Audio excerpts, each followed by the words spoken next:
I'm going to tell you about two more wins for the people, right? And part of this two more wins is also going to be a warning and a reminder to the people who follow me and the people following politics and Donald Trump, right? First, let me get to the two wins.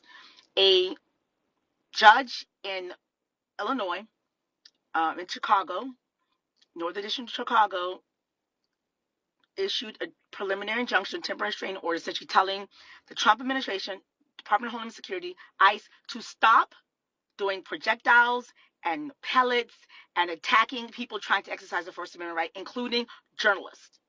Because they hit this priest, Mr. Father Black, I'm not sure it was Pastor Black, in the head. He was praying. They're attacking people while she said, stop that shit. It was brought on behalf of the Chicago Press Association after their reporters. It's like, these people are trying to operate. You can't do this. It's unlawful. Stop this shit. So that's what the judge said. It was a temporary, it was, the way you guys follow me, I always say the temporary restraining order and preliminary injunctions is something to stop an unlawful action while the court finishes working through the process. Because any court case, you got document exchanges, you have testimony, you have all these things. It's a long process. So while the long process is going, they're going to stop the unlawful action. So on a temporary basis, temporary or preliminary basis, the judge will say, stop this shit. So that's what she said. She didn't say shit, but I'm saying that because I've lost my patience. I think everyone's covering this. It's like lost their patience with the Trump administration. They're like the whack-a-mole. It's like the hard-headed. They don't listen. So that's one thing. She said, stop. So that's that. The second win is that also in Illinois, the same reason why the judge in Los Angeles and the judge in Portland temporarily stopped it, and the judge in D.C. is going to stop Donald Trump from sending troops, federalizing troops, which essentially means turning troops that are like state National Guards and making them federal agents for law enforcement, is because that law, the Posse Comitatus Act, says our military troops are for fighting people abroad. They're for fighting other people other than Americans. They're not for law enforcement. But if you want to do it, it has to be in a rebellion, or it has to be the governors have to ask. In each of these cases, the governors did not ask for Donald Trump to come in. The governors specifically were like, no, thank you. We got this. And also in each of those cases, the judges was like, Trump administration, you have not met the standard for rebellion. In Portland, it's one block. It's outside the ICE facility. CNN did a report. They said in the daytime, it's just people strumming drums. You've seen the memes. At nighttime, every time someone comes on, the protesters yell and scream. And then it's the ICE agents that pellets them and starts the problems. You've seen the memes of the ICE agents doing the two-step. Ain't nothing going on. And the judge's like, this is not a damn rebellion. Same thing happened in LA. In LA had more protesters. And if it wasn't a rebellion in LA, they had lots and lots of protesters. It's not no rebellion in Portland, little block. It's not even Portland proper. You've seen the videos of Portland. They're just like, come on now. Same thing with Illinois. He was like, outside my facility, the judge in this case was like, what are you talking about? There's not a rebellion. Get out of here. You didn't meet the standard. So on a temporary basis, like with the pellets, don't do this while the case continues. He's going to lose. He's going to lose in all the ones. And that's why you notice he did not appeal when the Portland judge first told him you can't do it. Instead of appealing, he tried to go work around and send already federalized troops that he already federalized in Texas and federalized in LA and try to send those previously federalized troops over there. He's just a freaking pain. He's a pest. So those are the two cases. Those are two wins. Now, you got those two wins.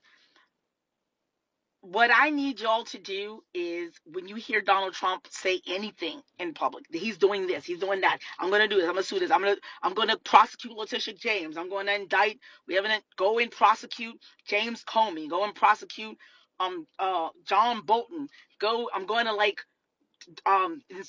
do the Insurrection Act, I'm going to, every single thing he does, there's a reason why he does it and a reason why he loses. He does it because he doesn't have any guardrails. He doesn't have anyone around him. He doesn't have a bunch of sycophants, loyalists that don't tell him no. Last term, he had people who were principled, had sense, and they told him no. And last time, he was hoping to get a second term, so he didn't want to go too far out. He's doing all this shit now because it's the second to last term. No matter what he says, he's not getting another term. This is it. That's why he's doing whatever he wants. He does not care about you people. He really doesn't care. And then part of it, I think he's not all there. So, and then the people around him tell him what he wants to hear. And because they tell him what he wants to hear, because he's not all there, during a speech in front of the Navy people, he told the folks at the Navy, listen here, go back and listen to it. I'm not putting any receipts on this video. He told the folks at the Navy, I want credit for saying that Osama bin Laden is a bad person. A year before they got Osama bin Laden, I said it. Back then he was just a regular person. Barack Obama was president. And he says, you know how I know it? I said that last year. By the way, this was years ago. 9/11 was like 2001. He says, you know what I said last year, a year before it happened? Because I told Pete Hegseth. A year before 9/11, Pete Hegseth was a 20-year-old in college. He was not, Donald Trump didn't know him. He wasn't even on Fox News back then. So he could not have told Pete Hegseth that a year before. And then also he says, I said it a year ago, but it was 2001. And he says stuff like, there are 300 million people dying of drugs.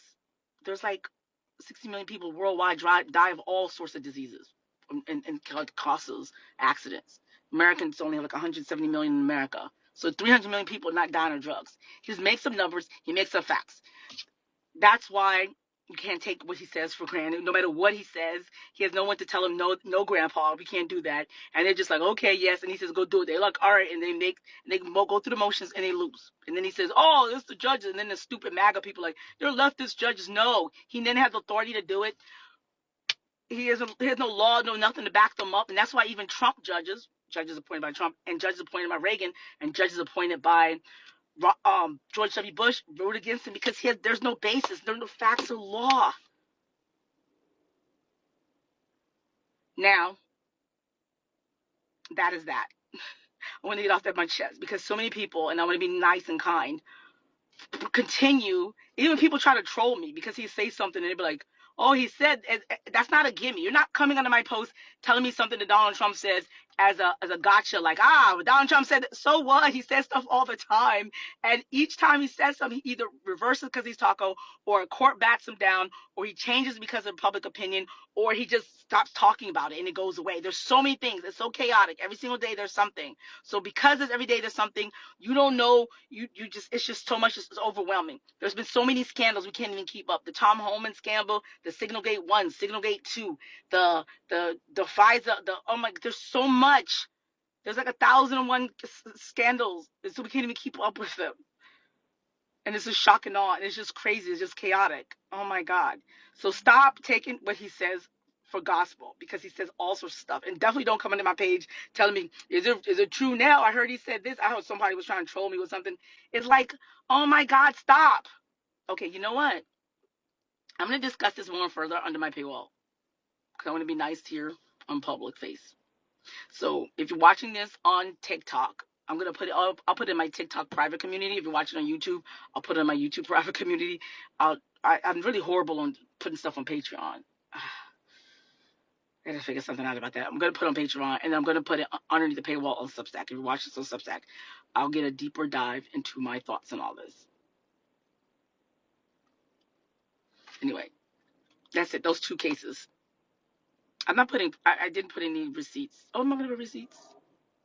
I don't know. I'm sure receipts. I don't know about receipts. You know. Go look it up. Trust me. You people have talked about it. Aaron Parner says I'm be putting receipts on his thing, so you just trust him. So trust me, those cases happen. See you on the paywall. Let's talk more.